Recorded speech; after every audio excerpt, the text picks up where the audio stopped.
welcome back to Oliver's Ranch here on Planet Zoo in our franchise mode.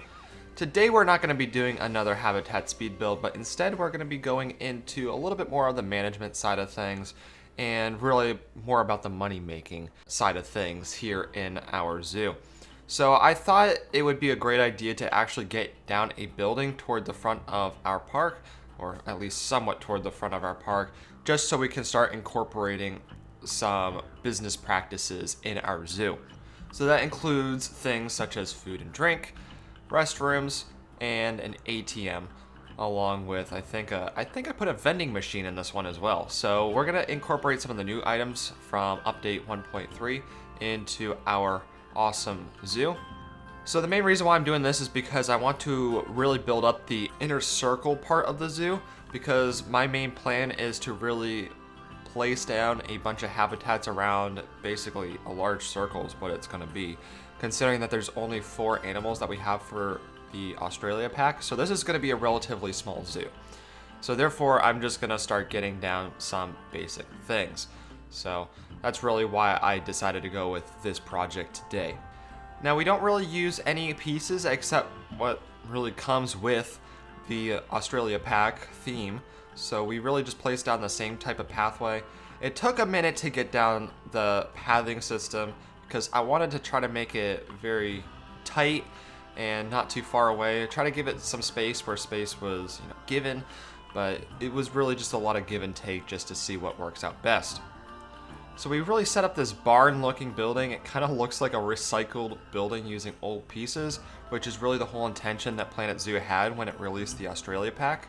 So I think it worked out very well in terms of a modern look, but yet still rustic look, which really is a very interesting look that you don't think would go together, but it just does. So what we end up doing is we place the bathroom a little bit further behind on the right hand side of the front of the building. Then we have 2 little counter service places. I could add more. I didn't do more with this building because I feel like we can add a building somewhere else as well, which we'll figure out here in the future, but this is really just to get started. I thought it looked really nice just having a little bit of a back piece to the building, just to make it look like that's where the bathrooms are.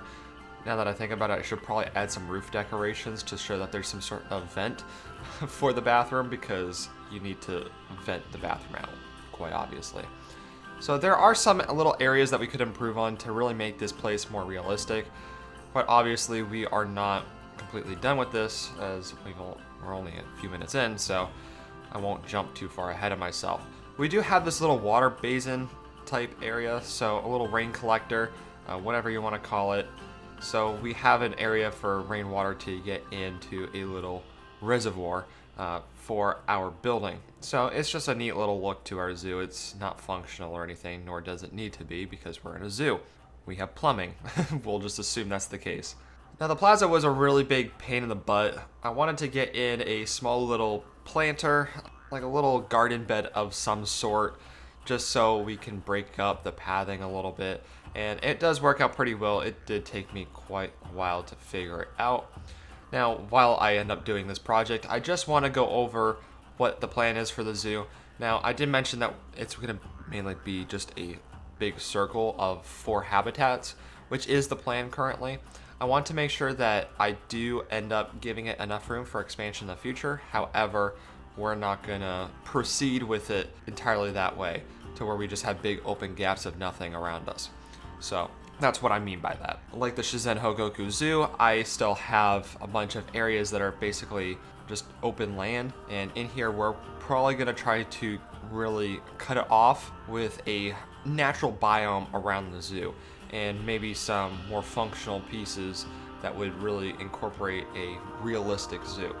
So we'll probably fence it off around the zoo, and we may have a little bit of open space, but I want to try to get in some more desert, more outback type natural environment. I'm not really sure how to really explain that best, but like in the Shizuoka Zoo, we have some hills and we have some mountains that are really starting to close off the zoo. So we're actually providing a natural border for that zoo. In here, it's gonna maybe be a little bit different. We'll see how it goes. It's still kind of up in the air, and we kind of have to figure it out for ourselves. Now, really, the decoration part of the building was the one thing I may have had the most struggle on. I really wanted to get down some more decorations on this building, and I didn't really know how to proceed with it.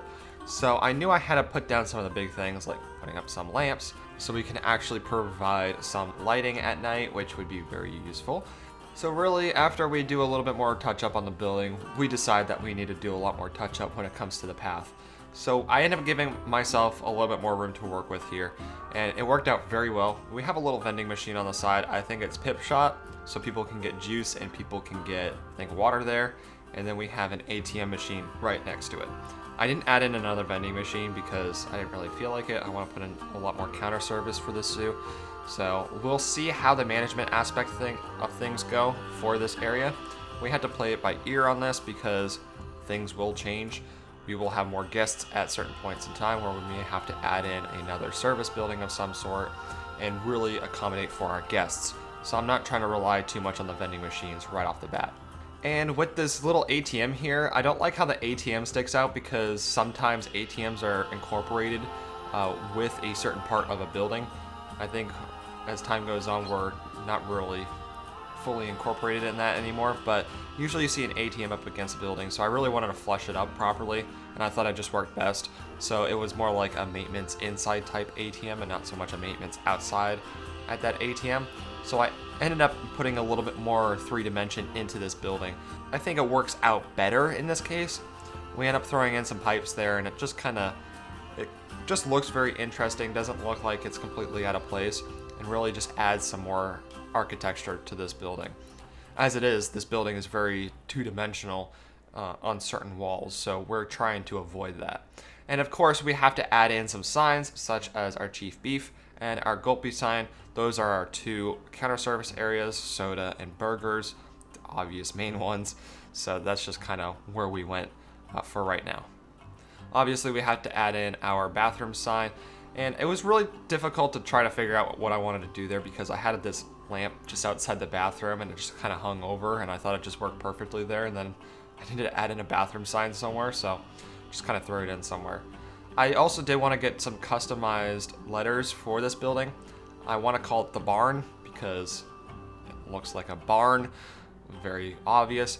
So I want to find some fonts maybe on the Steam Workshop, and maybe or maybe not, I'll have it at the end of this video, probably not, but definitely for next video we'll show that off if I do find something that I like. And then I add in some random shapes and stuff like that just in the little, not necessarily a breezeway, but I'll call it a breezeway, into the little breezeway over toward the bathrooms. We just added in some more decorations. I just kind of threw it in there just to give this building a little bit more of a design. Then I also considered about putting up some signs over near that ATM and that vending machine, but I just realized that's a little bit too much for something so small. So we completely scrapped that idea. And of course, just to finish up the area a little bit more, we add in some trimming and a little bit of fencing on the pathways around this general area in between the kangaroo habitat and our barn. Mainly did that because I thought it was the best opportunity for us to finalize certain areas of the zoo. We may come back and fix up these areas, which is totally possible. So I didn't want to go too ahead of myself, but I thought it would just really put a nice little finishing touch. With that little earth path, it's really needed. Otherwise, it looks like you're just walking into the desert and then that's it. So that's why I did that. And then we finish up the trimming and we end up moving on from there. So as we roll the end pictures here, the little visuals for you guys, we did add in some awesome benches and some umbrellas, some trash cans, really filled up the plaza a little bit more, and it looks a lot more filled, which is fantastic. But other than that, I don't have anything else to go over, so if you guys did enjoy this video, please give it a thumbs up as it would help support the channel. And also subscribe if you haven't subscribed already. Comments, suggestions, concerns, anything like that, please put them down in the comments below. I do review them, and join our Discord. Other than that, I shall see you guys in the next video. Thank you for joining, and goodbye.